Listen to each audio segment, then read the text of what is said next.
Radio Côte d'Ivoire. Numéro 1. Numéro 1. Sur l'info. Sur l'info. Et le sport.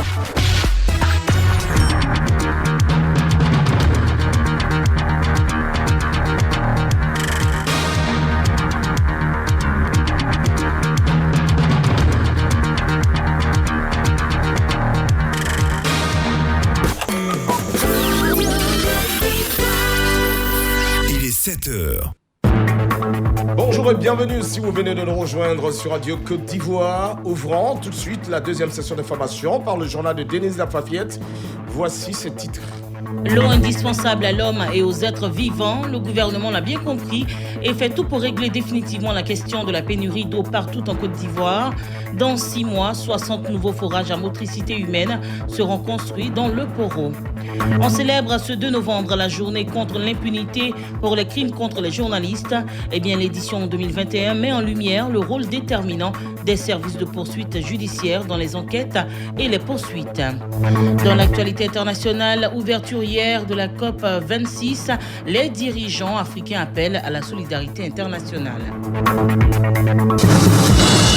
Bonjour Denise. Bonjour Didier Fondin, mesdames, messieurs, bonjour. Dans 6 mois, l'eau potable coulera dans les robinets de plusieurs localités du Poro. C'est le fruit de la coopération ivoiro-japonaise qui permettra la réalisation de 60 nouveaux forages à motricité humaine d'environ 640 millions de francs CFA. Le top départ de ces travaux a été donné par le ministre de l'Hydraulique, Tchagba Laurent, à Sanzanso, dans la sous-préfecture de Thioro-Niaradougou. Le reportage de Siekwasi. Jeudi 28 octobre 2021, nous sommes à Sanzaso, village situé à 14 km de Korogo dans le nord du pays. À l'entrée du village, les populations sont venues exprimer leur reconnaissance à l'envoyé du président de la République Alassane Ouattara. En avant-plan, les femmes chantent à gorge déployée, le corps ruisselant de sueur, et c'est de bonne guerre. Longtemps torturés par la quête de l'eau, leur village va bientôt tourner le dos à l'eau du barrage situé à 2 km de là. À 18h, lorsque le ministre Tchagba Laurent actionne le bouton pour lancer les travaux, c'est l'extase dans le cœur des populations, particulièrement des femmes. C'était très difficile. Ma tante est ici, souvent quand elle commence à appuyer de l'heure, commence à matin jusqu'à 13h, elle n'a même pas encore eu un seau d'eau. On est très très contents. Monsieur Alassane Ouattara, que Dieu lui donne longue vie à son pouvoir. Viva d'eau! La joie des populations est partagée par les élus honorables Koulibaly Issaplé, député de la circonscription Thioro-Niaradougou d'Assongbo. Sanzanso fait partie des villages du canton de Thioro qui étaient dans le gros besoin d'eau. Aujourd'hui, c'est une chose qui est réglée. Et nous voudrons remercier non seulement le ministre, mais remercier aussi le Premier ministre et surtout être reconnaissant vis-à-vis de son Excellence, le président Alassane Ouattara. Pour rappel, le don du Japon s'élève à 1,6 milliard de francs CFA pour 124 forages au total à créer, 60 dans le Poro, 40 dans le Tchologo et 24 dans le Tonkwi. Siekwasi Korogo, Radio Côte d'Ivoire.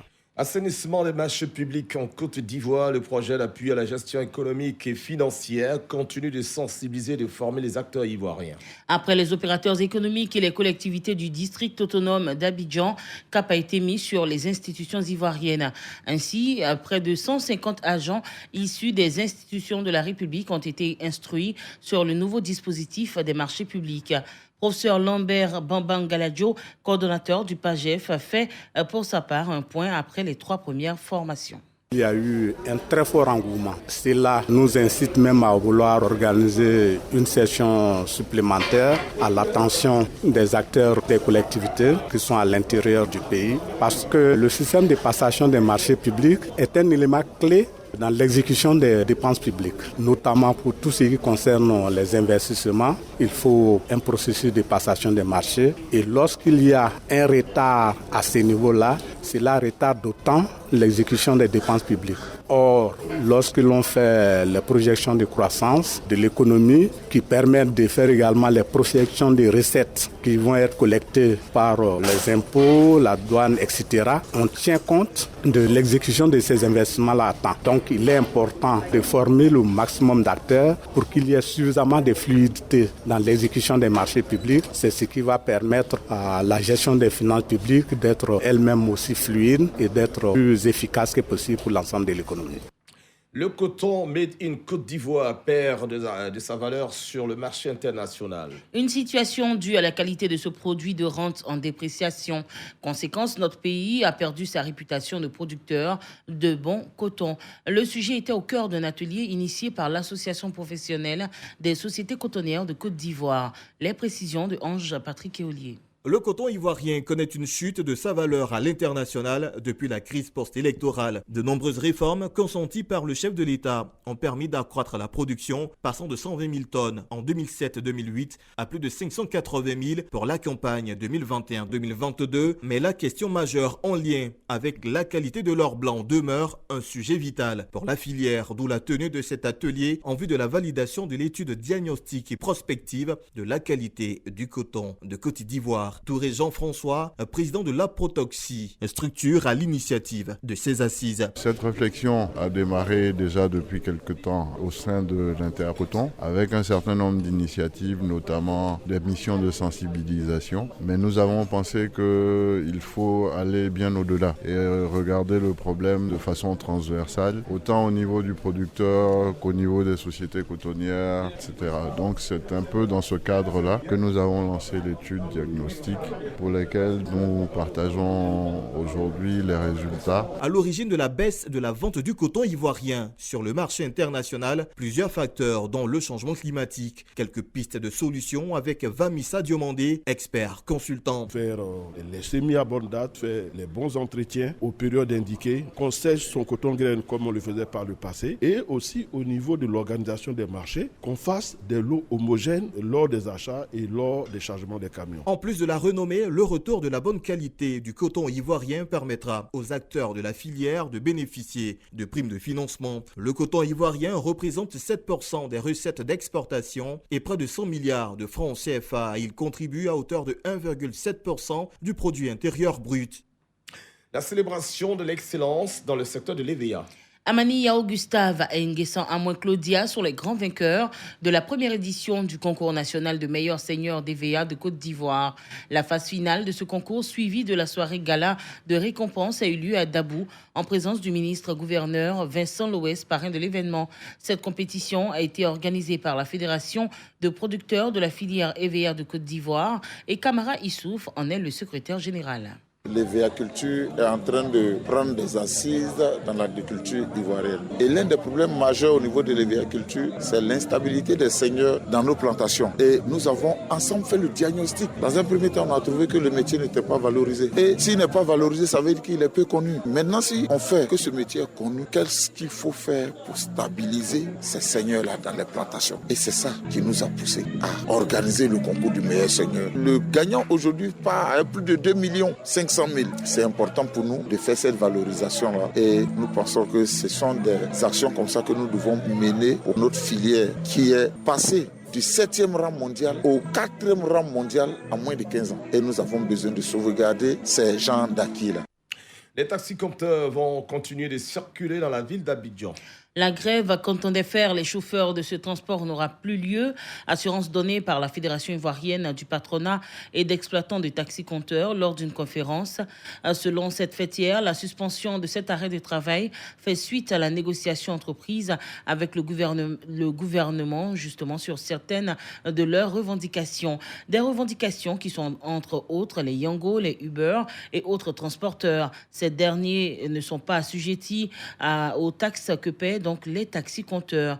On en sait un peu plus avec Oné Naferima, présidente de la Fédération ivoirienne du patronat et d'exploitants de taxi-compteurs. La FIPETK, bien que consciente de la grogne qui a cours en ce moment dans son secteur d'activité, voudrait appeler l'ensemble des acteurs, propriétaires comme conducteurs, au calme et à l'apaisement.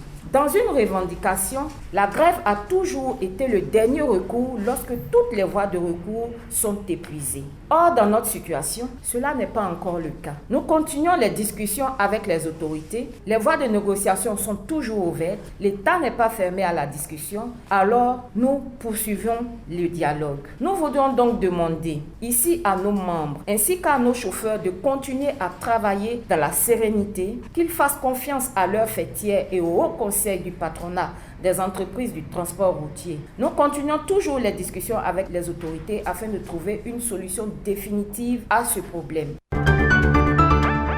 Après la fête de Toussaint, célébrée hier, aujourd'hui une autre célébration, la commémoration des fidèles défunts. La fête des défunts est un rituel pratiqué dans de nombreuses cultures et religions pour la purification de leurs péchés. Hier, à la célébration de la Toussaint, les populations ont profité du férié pour déposer des gerbes de fleurs sur les tombes de leurs défunts. Et sachez-le, des petits commerces de fleurs sont créés autour de cette célébration. Eh bien, Seydou Koulibaly, notre correspondant permanent dans la capitale politique, a fait un tour chez les vendeurs de fleurs. Son constat. La Toussaint est l'occasion d'honorer l'ensemble des saints. Un jour exceptionnel pour Marcelin Quadio, rencontré juste après la prière à la cathédrale Saint-Augustin de Yamoussoukro. En célébrant cette fête, le Christ veut nous dire que tout homme est appelé à être saint, tout homme est appelé à entrer dans le royaume des cieux, tout homme est appelé à partager sa divinité, à partager sa paix, en commençant déjà sur la terre. En Côte d'Ivoire, les gens choisissent ce jour férié pour se recueillir ou déposer des gerbes de fleurs sur les tombes de leurs proches disparus. Une occasion pour les vendeurs de fleurs installés près des cimetières d'en tirer profit. C'est la fête. Il faudrait qu'on gagne un peu parce que tout a augmenté sur le marché. Les livreurs augmentent leurs fleurs, donc ça fait que c'est un peu cher. Souvent, en tout cas, on vend les fleurs à leur prix exact, mais souvent aussi, ça ne marche pas aussi comme cela. À côté des vendeurs occasionnels, il y a les spécialistes dans la vente de fleurs, appelés communément fleuristes. Nguessan Loukou pratique le métier depuis 15 ans. Il insiste sur la qualité des fleurs vendues. Nous qui sommes les fleuristes, il y a d'autres qui viennent nous trouver comme ça et se disent mais ceux-là, ils sont quittés avec ça en brousse. Non, mais ce n'est pas quitté en brousse. Ce sont des fleurs qui viennent de la Côte d'Ivoire. Les fleurs sont en train de disparaître parce que la qualité n'y est plus. Par manque de moyens, parce que les opérateurs économiques ne viennent pas vers nous. Et je peux même dire, l'État même ivoirien ne s'approche pas de nous, connaître nos besoins. Toussaint, journée du souvenir à nos disparus, est devenue aujourd'hui une occasion de faire des affaires à travers des petits commerces. Yamoussoukro, Seydou Koulibaly, Radio Côte d'Ivoire. Ce mardi 2 novembre, c'est aussi la journée internationale contre l'impunité pour les crimes contre les journalistes, en hommage aux deux confrères français, Ghislaine Dupont et Claude Verlan, assassinés en 2013 au Mali. Et selon les organisations de défense de la liberté de la presse, la violence contre les journalistes est en hausse dans le monde entier. Depuis 1992, plus de 1400 journalistes ont été tués et dans 8 cas sur 10 où un journaliste est assassiné, les meurtriers ne sont pas appréhendés. L'édition 2021 met en lumière le rôle déterminant des services de poursuite judiciaire dans les enquêtes et les poursuites non seulement des meurtres, mais également des menaces de violence contre les journalistes. La campagne de cette année souligne notamment le traumatisme psychologique vécu par les journalistes victimes de menaces et sensibilise à l'importance d'enquêter sur ces menaces et d'engager des poursuites afin de mettre fin à l'impunité dont jouissent ceux qui s'en prennent aux professionnels des médias. Et puis dans l'actualité hors de nos frontières, COP26 hier lundi, c'était la première journée du sommet sur le climat en Écosse. Et oui, la première journée, donc le 1er novembre de ce sommet, de nombreux chefs d'État ont déjà pris la parole, dont plusieurs dirigeants africains. À la tribune, les présidents de Mauritanie, du Gabon, de la Centrafrique, du Congo-Brazzaville et de la Zambie notamment ont mis l'accent sur les lourdes conséquences qu'ont déjà généré ces dérèglements climatiques dans leurs pays respectifs et plus généralement sur le continent africain. Et voici qui m'a fait à ce journal. Nous rappelons les titres. L'eau indispensable à l'homme et aux êtres vivants. Le gouvernement l'a bien compris et fait tout pour régler définitivement la question de la pénurie d'eau partout en Côte d'Ivoire. Dans 6 mois, 60 nouveaux forages à motricité humaine seront construits dans le Poro. Et voilà, merci de nous avoir suivis. Prochain retour de l'actualité sur Radio Côte d'Ivoire. Ça sera 8h pour le bulletin africain. Merci Denis. C'était donc le résumé de l'actualité nationale et internationale sur la radio numéro 1 sur l'info, le sport Radio Côte d'Ivoire. Place au dossier économie. Le coton made in Côte d'Ivoire et sa qualité. Un dossier signé par Ange Patrick Oulier. Le dossier de la rédaction. En Côte d'Ivoire, la production cotonnière connaît une croissance depuis environ 2 décennies. Avec 260 000 tonnes récoltées en 2012, la filière annonce plus de 580 000 tonnes pour la campagne 2021-2022. De bons résultats en raison de nombreuses réformes entreprises par le chef de l'État. Des mesures qui permettent même à la Côte d'Ivoire de pratiquer des prix d'achat les plus élevés de la sous-région. Cependant, les acteurs de la filière sont unanimes. Ils reconnaissent que la qualité de l'or blanc ivoirien est en souffrance. Cindy Deza, trader chez Cargill, et Johanna Adetovi, directrice commerciale à Ivoire Coton, nous en parlent. Depuis quelques années, on avait remarqué que la qualité de la Côte d'Ivoire sur nos marchés, les clients se plaignaient beaucoup. Donc il y avait effectivement une réputation qui a été un peu endommagée. Mais surtout, ce qui me chagrine beaucoup, c'est que le Bangladesh, où le coton de l'Afrique de l'Ouest part et qui paye quand même une certaine prime, de plus en plus est réticent à prendre le coton de la Côte d'Ivoire. Johanna Adetovi, c'est quelque chose qui ne nous met pas à l'aise parce que si nous subissons une décote, elle est à notre désavantage dans la mesure où on vend un coton qui est censé être un coton premium, surtout que depuis 2-3 ans qu'on a les prix les plus élevés de la sous-région. Donc il est dommage que ce produit fini ne se traduise pas avec cette prime. Donc il est important qu'on revienne à de bonnes pratiques et que le coton d'origine Côte d'Ivoire regagne ses lettres de noblesse où on ne parlait que du mambo et du mambo-S et la Côte d'Ivoire était vraiment, en tout cas au niveau de l'Afrique de l'Ouest, comme le coton de référence. En d'autres termes, le coton ivoirien est commercialisé sur les marchés qui acceptent la qualité moindre et donc un manque à gagner pour toute la chaîne de production. Pourtant, au cours de la décennie 80-90, notre pays produisait du coton premium. Mieux, il recevait des primes liées à la qualité fournie de la part de ses clients. Et pour savoir ce qui est aujourd'hui reproché à la qualité de l'or blanc ivoirien, nous avons pris contact avec Touré Jean-François, président de l'association professionnelle des sociétés cotonnières de Côte d'Ivoire, en abrégé à Procotsi. On lui reproche déjà en premier point un manque d'homogénéité à l'intérieur des balles, du fait des mélanges qui peuvent se produire au niveau post-récolte, au niveau des producteurs et des marchés. Je crois que c'est un des principaux reproches qui ont été faits au coton ivoirien. Mais parallèlement, il y a des critères objectifs et des critères subjectifs. Et dans les critères subjectifs, il y a la perception que le marché a du coton, qui n'est peut-être pas forcément liée à sa qualité intrinsèque. Touré Jean-François, président de l'APROCOCTI, qui nous apporte par ailleurs des éclaircissements sur le coton de qualité. Un coton de qualité, c'est un coton qui répond à un certain nombre de normes, notamment au niveau des principaux clients que sont les filateurs d'Asie du Sud-Est. C'est un peu le principal débouché des cotons ouest africains. Et il faut qu'ils correspondent donc à leurs besoins et qui répondent aussi à des normes qui sont des normes internationales. Malheureusement, le coton ivoirien ne répond pas à tous ces critères. Vamissa Diomandé, expert en coton culture, lui croit savoir les raisons de cette situation. Les choses ont commencé à se dégrader depuis la crise intervenue en 2002. Crise qui a eu pour conséquence une perturbation de tout le système d'encadrement. De plus en plus, nous avons les changements climatiques. Enfin, il y a d'autres facteurs comme l'augmentation des surfaces qui est générée aujourd'hui par le bon prix du coton servi donc par l'État de Côte d'Ivoire. Tant et si bien qu'on assiste de plus en plus à des producteurs qui font des superficies qu'ils ne maîtrisent pas. Donc, il y a manifestement des problèmes d'entretien, des problèmes de récolte, d'organisation des marchés de coton. Retourner aux fondamentaux de la culture du coton, semer et récolter à bonne date, faire des lots d'homogénéité, c'est-à-dire mettre le coton de même nature ensemble. Voilà quelques pistes de solutions proposées par Vamissa Diomandé pour assurer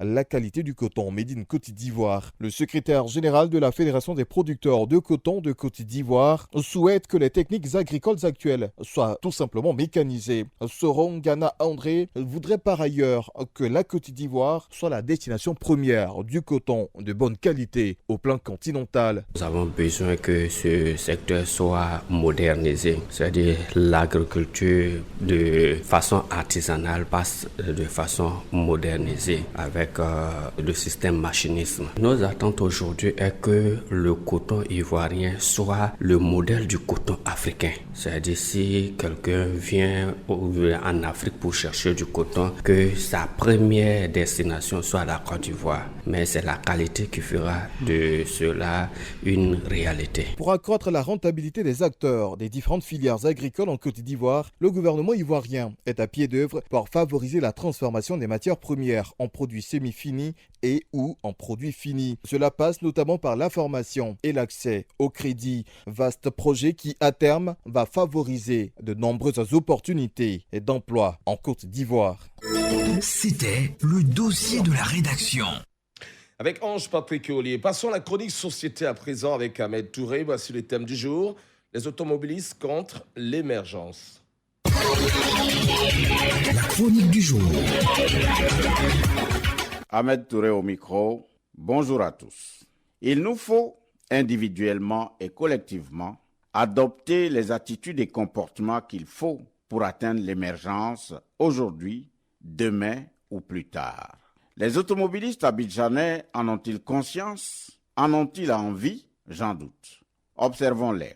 Taxis, baka et autres voitures roulent sur les trottoirs pour, pensent-ils, sortir des embouteillages qu'ils aggravent. Sur le pont de Gaulle, la seule piste réservée aux cyclistes et piétons devient la voie de dégagement des gens pressés qui ne sont inquiétés par rien ni personne.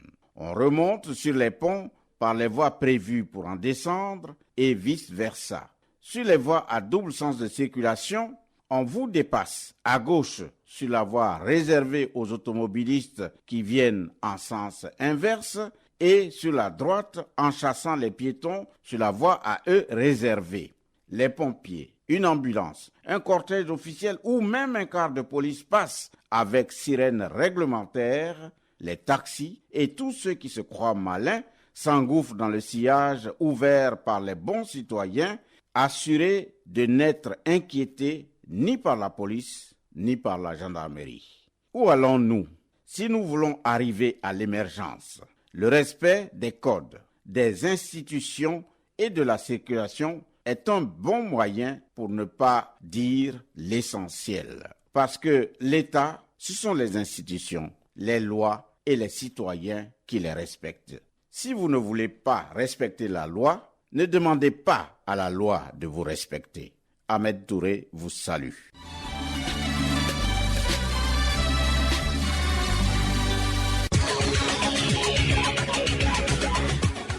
Merci beaucoup à vous, Ahmed Touré. Fin de la deuxième session de formation. Dans quelques instants, la matinale des sports avec Fernand Kouakou.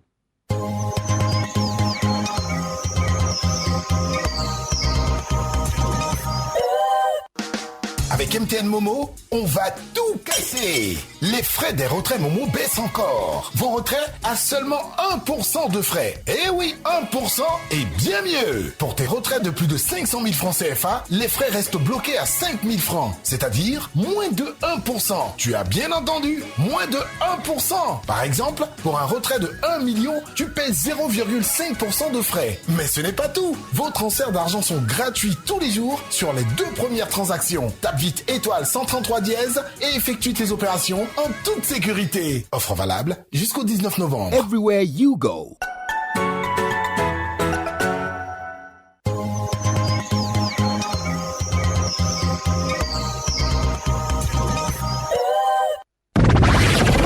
Radio Côte d'Ivoire, de grands moments à chaque instant.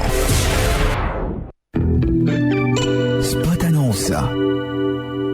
L'année dernière, le projet d'amélioration de la gouvernance pour la délivrance des services de base aux citoyens a produit et distribué gratuitement plus de 3 400 000 manuels scolaires aux élèves des classes des cours préparatoires et 33 000 guide-maîtres. Pour l'année scolaire 2021-2022, le PAGDS a le plaisir d'informer les parents d'élèves, les enseignants et les partenaires sociaux de la distribution prochaine des livres de lecture et de mathématiques aux élèves de CP1 et CP2 et des guide-maîtres. Attention, cette opération est gratuite. Le PAGDS, projet du ministère de l'économie et des finances, favorise l'accès aux services d'éducation de base et la lutte contre les échecs scolaires par la distribution d'outils didactiques aux élèves et aux enseignants. PAGDS, au service du renforcement de la bonne gouvernance en Côte d'Ivoire, avec le soutien de la Banque mondiale. dans le cadre du programme de la mise en œuvre du projet d'appui à la modernisation des transports et à la facilitation du commerce sur le corridor Abidjan-Ouagadougou-Pamousset. L'Office de la sécurité routière, OSER, mènera du 27 octobre au 6 novembre 2021 une campagne de sensibilisation à la sécurité routière des usagers des 2 et 3 roues ainsi que des écoliers sur le corridor Abidjan-Ouagadougou dans sa partie ivoirienne, notamment dans les villes de Yamoussoukro le mercredi 27 octobre 2021, Katiola le jeudi 28 octobre, Niakaramadougou le vendredi 29 octobre 2021, Ferkessédougou et Wangolodougou le 2 novembre, Bouaké le 5 novembre. Le ministre des Transports invite les populations impactées par cette campagne à réserver un accueil citoyen et à mettre en pratique les conseils prodigués pour une sécurité routière accrue. Stop à l'incivisme sur la route. Sous le haut patronage du Premier ministre, sous le parrainage du ministre de l'Intérieur et de la Sécurité, sous la coprésidence des ministres en charge de la culture, du tourisme, de l'artisanat et de la cohésion nationale, l'ONG Convergence culturelle, en partenariat avec les mairies de Mans et de Biancouma, organise le Festimondé du 11 au 13 novembre 2021 au stade Léon Robert de Mans. Au programme, danse traditionnelle, concert live, course de masques, exposition, visite touristique et bien d'autres surprises. Infoline 0505 23 67 17. Le test est rapide et fiable. Juste une petite piqûre au bout du doigt et en quelques minutes, tu es situé. Dès que tu es dépisté positif, on te met sous traitement sharp. Comme ça, tu restes toujours frais pour continuer à réaliser tes rêves. En Côte d'Ivoire, le traitement est gratuit et il est désormais immédiat. Il peut se limiter en un comprimé par jour. Tu peux continuer à chercher du travail et sur tes coups sans problème. Aujourd'hui, avec les médicaments pris immédiatement, on ne fait pas la maladie. On reste en forme comme tout le monde. Et on peut continuer de faire son commerce sans être dérangé. Qui veut de l'eau? Rester en vie en se faisant dépister tôt et grâce au traitement immédiat. Vivre aussi longtemps que les jeunes qui n'ont pas le VIH, c'est possible. Surtout qu'on peut avoir des enfants qui n'ont pas le VIH si on suit bien son traitement. C'est formidable. Et puis, c'est devenu une maladie comme toutes les autres. Aujourd'hui, grâce au progrès de la médecine, le risque de transmission a considérablement diminué. On peut penser mariage et bien vivre ensemble. Et ça, c'est bien. En suivant ton traitement, tu peux continuer de vivre tes passions, être meilleur dans ce que tu fais et jouer ton rôle au sein de la famille et de la société. Savoir tôt pour traiter tôt, c'est avoir le pouvoir sur son futur. Ceci est un message du ministère de la Santé, de l'Hygiène publique et de la couverture maladie universelle avec l'appui du PEPFAR et du Fonds mondial. Sous la coprésidence du ministre du Tourisme et des Loisirs et du ministre de la Culture, des Arts et du Spectacle, Avant-Garde Production vous offre Afrique Fashion Show 15e édition, le rendez-vous international de la mode africaine. Thème, valorisation du Made in Côte d'Ivoire, le savoir-faire ivoirien à travers des collections inédites. Samedi 6 novembre 2021 à 20h au Sofitel Abidjan Hôtel Ivoire. Afrique Fashion Show, quand la mode ivoirienne s'active. 07 49 13 53 53. Spot annonce.